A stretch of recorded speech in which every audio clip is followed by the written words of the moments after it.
Kita berkumpul dari sebuah keterpanggilan, bukan hanya sebagai muslim semata, tetapi sebagai bagian dari umat manusia yang tidak terima kekejaman dan kekejian yang menimpa saudara-saudara kita di Gaza dan di Palestina. Bahwa sejak awal pada pidato pelantikan Presiden Prabowo di gedung DPR MPR, beliau memasukkan urusan Palestina sebagai agenda dari pemerintahan beliau. Allahu Akbar. Bismillahirrahmanirrahim. Assalamualaikum warahmatullahi wabarakatuh. Waalaikumsalam warahmatullahi wabarakatuh. Pemirsa, kita hari ini kembali berjumpa dalam program Dibacain Berita. Banyak hal yang perlu kita dengar, banyak hal yang perlu kita perang narasi. Karena kalau tidak, kita tidak tahu ada apa dan bagaimana. Silakan Bung Kameramen, dibacain beritanya. Baik, Bu Alfian, alhamdulillah bersyukur kita kepada Allah masih diberi kesempatan untuk terus bersuara, Bu Alfian, tentang apapun termasuk tentang pembelaan kita terhadap saudara-saudara kita di Palestina. Nah, ini hari ini ada aksi, Bu Alfian, dari Jakarta untuk dunia, seruan 3 bahasa hentikan genosida Israel di Gaza. Lalu ada tambahan, Ustadz Somad sampaikan, jangan beli peluru yang membunuh warga Palestina. Mungkin salah satu sebab ini masih banyak, Bu Alfian, warga Indonesia yang mengaku muslim, tapi mereka terus, Bu Alfian, membeli makanan dan minuman yang diboikot atau yang mensupport Israel. Respon awalnya, silakan, Bu Alfian. Ya, aksi tadi merupakan elaborasi kelanjutan daripada aksi-aksi sebelumnya. Yang terdekat adalah satu semangat pendaftaran secara nasional menembus blokade Gaza yang dikomandani oleh Adinda Muhammad Hussein Gaza, yang mana kita akan terus mengkonsolidasikan, insya Allah pertengahan 2026 kita akan mulai mengkabarkan detail-detail aksi tindak lanjutnya. Karena kita semua tahu satu bentuk peringatan daripada Syekh Ahmad Yasin yang menjelaskan bahwa 2027 Israel akan hancur dan akan musnah, insya Allah, amin. Amin. Nah, kedua yang berhubungan dengan pernyataan Profesor Dr. Abdul Somad yang kita kenal dengan UAS, Ustadz Abdul Somad, kita memberikan penegasan bahwa yang berhubungan dengan kata-kata peluru itu, kata kuncinya jangan membeli produksi yang memproduksi, yang mengakomodasi, yang mendistribusi hal-hal yang berhubungan dengan keuntungan finansial atau keuntungan untuk membuat Israel semakin kuat, baik senjatanya, baik orangnya, dan lain-lain. Artinya boykot total secara hukum maupun secara praktis. Jadi berhenti meminum, memakan, menggunakan produk-produk yang akan membuat keuntungannya menjadi biaya untuk persenjataan kelompok Israel laknatullah alaih. Begitu, Bung Kameramen. Ya, Bu Alfian, ada yang menarik kan, saya tetap melihat ini walaupun mungkin ikhtiar yang positif, tapi tetap saya melihatnya gombal. Karena kan disampaikan oleh Menlu Sugiono, sebut Indonesia akan kirim 10.000 ton beras, Bu Alfian, ke Palestina. Nah, ini satu berita ya. Tapi kalau kita lihat ada berita lainnya, Bu Alfian, misalkan kata Kemlu RI soal deklarasi New York, kutuk 7 Oktober 2023 dan soal.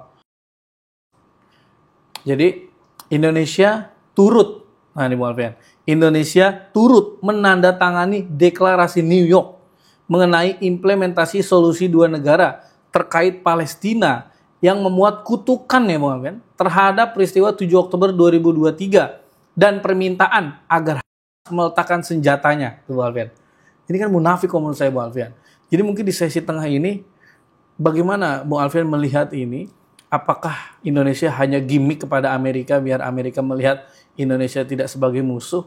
Tapi negara Arab plus Indonesia ternyata kan ikut menandatangani, ujungnya hanya minta letakkan senjatanya, Bu Alfian. Nah, mungkin di sesi tengah ini bagaimana, Bu Alfian? Orang diperangi, orang terus digecek, orang terus dibunuh, bahkan sekarang banyak mati kelaparan. orang yang melindungi dengan nama pasukan Izzuddin Al-Qassam dilucuti ya kan, kurang ngajar kan. Orang udah diserbu, udah dibikin hancur, dan kemudian kita ikut lagi nanda tangani deklarasi itu. Itu menurut saya sebuah pengkhianatan dalam perjuangan yang paling umum, perjuangan kemanusiaan. Itu yang paling umum. Tapi yang paling khusus, saya ingin katakan Indonesia masuk di gorong-gorong yang sifatnya anti klimaks daripada sebuah peran perjuangan untuk melakukan pembebasan kemerdekaan Palestina. Nah, solusi dua negara menurut saya pertegas buat para pemirsa. Ada orang numpang di rumah kita, dikasih nginep lebih dari 3 hari, 3 minggu, 3 bulan, 3 tahun, 30 tahun. Tahu-tahu dia ngusir tuan rumah. Lalu dengan enaknya ada solusi, ini rumahnya rumah kita berdua. Enak aja loh ya. Yang jelas buat pemirsa, Israel wajib ditumpas, wajib digusur, dan orang-orang Palestina seluruh dunia secara diaspora harus dibantu oleh 2 miliar muslim. Dan ini jadi pertanyaan Bung Kameramen. Jadi semacam hal yang ngenes gitu. Kenapa 2 miliar ini tidak berdaya? Berarti kalian semua termasuk saya harus introspeksi diri. Kenapa 2 miliar umat Islam tidak mampu untuk melakukan pensikapan yang tegas kepada Israel?